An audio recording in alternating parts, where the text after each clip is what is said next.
The fight over the city of St. George is over as far as the state Supreme Court is concerned. This morning, the court refused to reconsider its decision, allowing the city to move forward. And with that, city leadership called an emergency meeting for later tonight to talk money. News 2's Bess Casserly has more on how they plan to pay the bills. Well, Michael, once again, the Supreme Court voted 4-3 against the plaintiffs. The city parish says they will abide by that ruling, but that there are still serious legal issues to solve.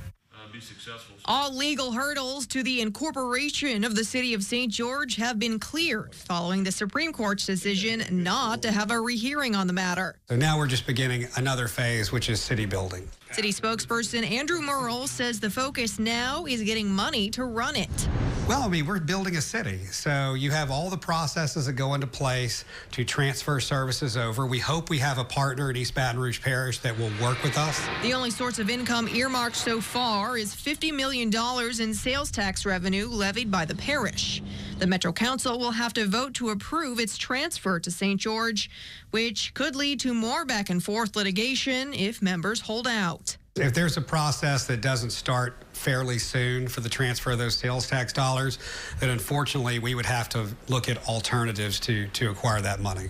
Thursday afternoon, Mayor-President Sharon Weston Broome released a statement saying, "This concludes the litigation over the incorporation of St. George.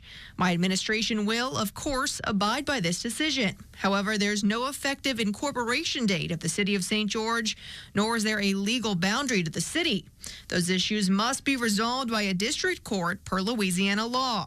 Now that the litigation is over, I will work diligently and cooperatively with the representatives of St. George to find a correct balance that is fair to everyone in our parish. However, both Broome and Merle point out there has been no communication between the two offices since the April Supreme Court decision. At this juncture, would it not behoove the entire parish for us to try to find some common ground to work together and move forward?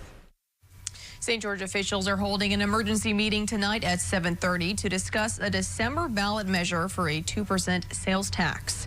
In the newsroom, Bess Casserly, WBRZ News 2.